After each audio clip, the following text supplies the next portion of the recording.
नमस्कार दोस्तों, स्वागत करता हूं आप सभी का बड़के गुरुजी ऑनलाइन टीचिंग क्लासेस में।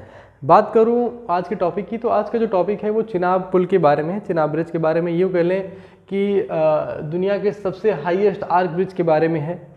क्योंकि आप सभी लोग जानते होंगे या कुछ लोग नहीं भी जानते होंगे, देखिए कश्मीर से कन्याकुमारी को कनेक्ट नहीं है। जैसे रेलवे का जो नेटवर्क इतना बड़ा, हमारा सबसे बड़ा नेटवर्क रेलवे का है, लेकिन अगर कश्मीर से कन्याकुमारी को जोड़ने की बात आती है तो हम केवल अभी तक उधमपुर से, अब थोड़ा और आगे कटरा तक चले जाते हैं बस। क्योंकि अभी भी हम श्रीनगर को जम्मू से कनेक्ट नहीं कर पाए हैं। ठीक है, तो उसके लिए एक परियोजना की शुरुआत हुई थी। वो परियोजना है उधमपुर श्रीनगर बारामूला रेल परियोजना। ठीक है, इस परियोजना को जो है 2002 में राष्ट्रीय परियोजना भी घोषित किया जा चुका है। ठीक है, तो उधमपुर रेलवे परियोजना जो है, उधमपुर बारामूला श्रीनगर बारामूला जो रेल परियोजना है, ये मैंने यहाँ शॉर्टकट में लिखा हुआ है उधमपुर श्रीनगर बारामूला रेल परियोजना। ये 272 किलोमीटर लंबी है। कितनी? 272 किलोमीटर लंबी है। जिसमें से देखिए यहाँ पे मैंने एक ग्राफ के जरिए आपको समझाने की कोशिश की है, जिसमें से 161 किलोमीटर, ठीक है, 161 किलोमीटर का कार्य पूरा हो चुका है, कार्य पूर्ण हो चुका है और ये ऑपरेशनल भी हो चुका है। ऑपरेशनल का मेरा तात्पर्य है कि 161 किलोमीटर पर जो रेलगाड़ी है वो चल रही हैं। ठीक है, सो अभी बात आती है कि ये 161 किलोमीटर ऐसा नहीं कि एक साथ एक जगह से ही पूरा कर दिया गया। देखिए ये आपका एक छोटा सा ग्राफ है जिसके जरिए मैं आपको समझाना चाह रहा हूँ। ये 272 किलोमीटर का हमारा क्या है, रेल परियोजना है। ये आपकी शुरू होती है उधमपुर से। क्योंकि आप भी जब भी अगर कभी रेल से सफ़र किए होंगे या करेंगे तो आप देखेंगे कि आप पहले उधमपुर तक ही जा सकते थे। ठीक है, उधमपुर से कटरा, ठीक है, उधमपुर से कटरा, कटरा से बनिहाल, बनिहाल से काजीकुंड, काजीकुंड से श्रीनगर, श्रीनगर से बारामूला। इन इतने भागों में डिवाइड करके ये रेल परियोजना बनाई जा रही है। सो अगर मैं बात करूं उधमपुर से कटरा की, तो उधमपुर से कटरा का 25 किलोमीटर की जो रेल परियोजना है उसको जुलाई 2014 में शुरू कर दिया गया था, नहीं ऑपरेशनल भी कर दिया गया था। जो लोग वैष्णो देवी वगैरह दर्शन किए जा चुके हैं, वो पहले जाते थे वो उधमपुर से उधमपुर तक ही जा सकते थे, अब वो कटरा तक जा सकते हैं, क्योंकि कटरा का एक जो रेलवे स्टेशन डेवलप किया गया है। तो वो जुलाई 2014 में क्या कर लिया गया, यहाँ पर ध्यान रखिएगा, जुलाई 2014 में ऑपरेशनल किया गया इसको। बात करूं मैं कटरा से बनिहाल, ये आपका जो सेक्शन, यही हम पढ़ेंगे यहाँ पर, कटरा से बनिहाल, इसी के बीच में ये आपका चिनाब ब्रिज पड़ता है। देखिए यहाँ पर ये मैं जो आपकी पहाड़ी क्षेत्र की बात कर रहा हूँ, श्रीनगर एक और जम्मू कश्मीर का जो क्षेत्र है वो पूरा पहाड़ी क्षेत्र है। वहाँ पर क्या होता है कि हर जगह पर आपको पहाड़ों में सुरंग और पुल पे ही सारे काम होने हैं। सो ये परियोजना है उसमें 80% लगभग ब्रिज और सुरंग का ही कार्य है। सो इस वजह से ये काम अभी कटरा से बनिहाल तक का जो काम है वो अभी अंडर कंस्ट्रक्शन है। बात करूं मैं बनिहाल से काजीकुंड का, बनिहाल से काजीकुंड जो 18 किलोमीटर है, ये जुलाई 2013 में ऑपरेशनल कर दिया गया था। ठीक है, अब काजीकुंड से लेकर बारामूला तक, ठीक है, काजीकुंड से लेकर के बारामूला तक ये 118 किलोमीटर है। ये कितना है, 118 किलोमीटर का है। ये आपका 2009 में क्या कर दिया गया था, ऑपरेशनल कर दिया गया था। तो यहाँ पर ये ध्यान रखिएगा कि जो है काजीकुंड से लेकर के बारामूला तक सबसे पहले आपका ऑपरेशनल हुआ था, उसके बाद में आपका बनिहाल से लेकर के काजीकुंड तक और उधमपुर से लेकर के कटरा तक उसके बाद में। सो यहाँ पर जो मेन इम्पॉर्टेंट चीज़ ये है कि कटरा से लेकर के बनिहाल तक का कार्य अभी क्यों नहीं हुआ। देखिए वहाँ पर सबसे बड़ी बात, हमारे लिए सबसे बड़ा जो चैलेंज था वो था ये चिनाब ब्रिज। ठीक है, चिनाब ब्रिज और एक टनल भी हमारे पास, अभी मैं बताऊंगा इसके बारे में आपको कि उसके लिए एक टनल भी है।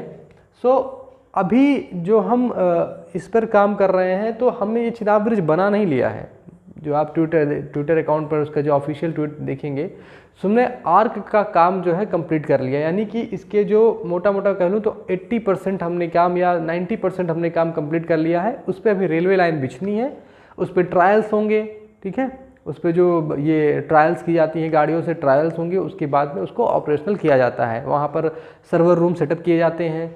ठीक है, सो यहाँ पर ये ध्यान रखिएगा कि जो हमने क्या किया, इसका गोल्डन जॉइंट, एक टर्म आता है गोल्डन जॉइंट। गोल्डन जॉइंट का मतलब यही है कि हमने इसकी जो फाइनल, इसको जो दोनों सिरों को जोड़ने का काम करता है। ठीक है, जैसे हमने किसी चीज़ को काम कर रहे हैं और आखिरी उसमें जोड़ है, ठीक है, वो हम जोड़ जब देते हैं तो उसको इंजीनियरिंग टर्म में बोलते हैं गोल्डन जॉइंट। तो कहीं कहीं आपने टर्म पढ़ा होगा गोल्डन जॉइंट, ये भी न्यूज़पेपर में आपने पढ़ा होगा। ठीक है, गोल्डन जॉइंट। तो गोल्डन जॉइंट का काम क्या कर लिया गया है, पूरा कर लिया गया है। तो अब मैं बात करता हूँ इस ब्रिज के बारे में कि ये ब्रिज की क्या स्पेसिफिकेशन है या इस ब्रिज के बारे में क्या खास बात है, ठीक है।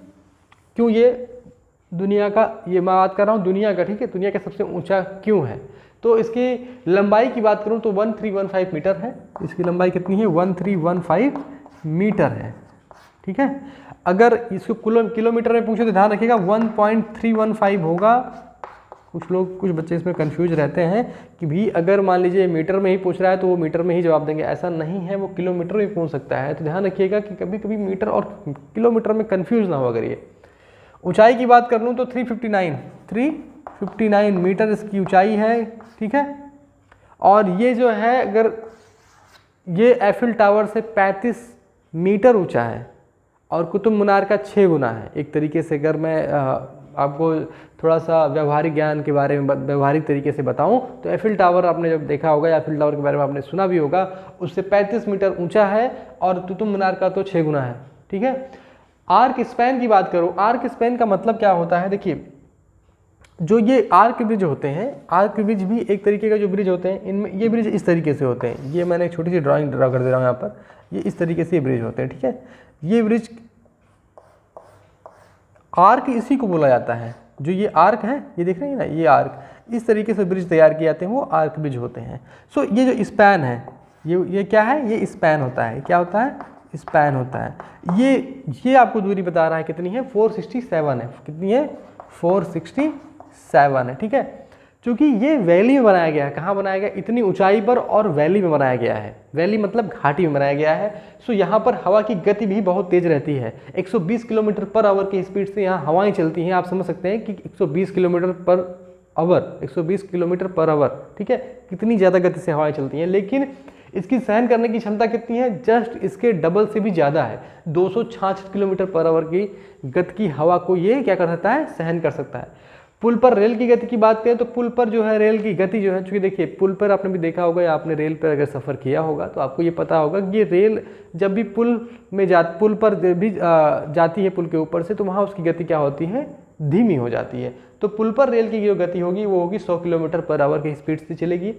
बात करें तो उसमें जो आर्क बनाने में, इसके जो आर्क है ये बनाने में ही 10,620 टन से आर्क तैयार किया गया है। 10,620 टन स्टील लगी है इसकी आर्क बनाने में, और इसको ब्लास्ट प्रूफ बनाया गया है DRDO की मदद से, ठीक है। तो हमने इसमें जो है रेलवे ने इसमें किसकी मदद ली है? नॉर्थर्न रेलवे की बात करें तो इसमें रेलवे की मदद ली है DRDO की, इसको ब्लास्ट प्रूफ बनाने में, ठीक है। ब्लास्ट प्रूफ के कई मायने हो सकते हैं। देखिए, जब भी हम किसी ऐसी जगह पर पुल बनाते हैं जो दो नदियों को या दो प्रांतों को एक दूसरे से जोड़ते हैं, जो काफ़ी संवेदनशील भी होते हैं। देखिए, आप देख सकते हैं कि श्रीनगर का जो हमारा इलाका है, वहाँ आए दिन कुछ ना कुछ ऐसी गतिविधियाँ होती रहती हैं जो देश को भी नुकसान पहुँचाती हैं। सो अगर कहीं भी किसी तरीके की मान लीजिए समस्या ऐसी उत्पन्न आ जाती है कि नहीं किसी नेमी द्वारा या किसी ऐसे बारे में सोचा जा सके कि नहीं इसको जो है कुछ नुकसान पहुंचाया जाए, तो भी नुकसान नहीं पहुंचाया जा सकता, क्योंकि इसको क्या बनाया गया है? ब्लास्ट प्रूफ बनाया गया है, ठीक है। जो आपका ये है कटरा से लेकर के बनिहाल तक का, इसके बीच जो है काम चल रहा है, जिसमें से दो बहुत बड़े मेजर हमारे पास चैलेंजेस थे, या मैं कहूँ आपके पास चुनौतियाँ हैं रेलवे के पास। वो ये थी चिनाब ब्रिज और एक T49 टनल, ठीक है, T49 टनल। तो यहाँ पर T49 टनल है, ठीक है। ये भी क्वेश्चन पूछा जा सकता है, क्योंकि रेलवे का सबसे लंबा जो टनल है वो अब तक का सबसे लंबा टनल यही है, पीर पंजाल टनल, जो कि बनिहाल से लेके काजीकुंड के बीच बनाया गया है, ठीक है। 11.2 किलोमीटर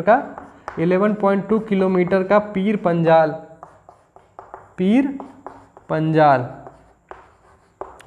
ये पीर पंजाल टनल जो है क्या है?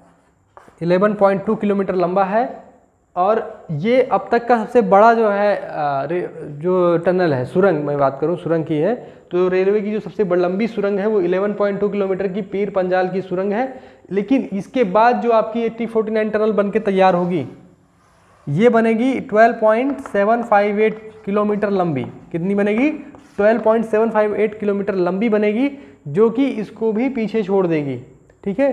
तो यहाँ पर इस परियोजना में इस वजह से इतनी बाधाएं आई, लेकिन चूँकि जो रेलवे की तरफ से कहा गया है कि 2024 अब दिसंबर 2024 तक इसका काम जो है कंप्लीट कर लिया जाएगा और यहाँ पर रेलवे लाइन मतलब पटरियाँ बिछा करके इस पर जो है ऑपरेशनल कर दिया जाएगा, यानी कि इस पर भी रेल से आप आ जा सकेंगे।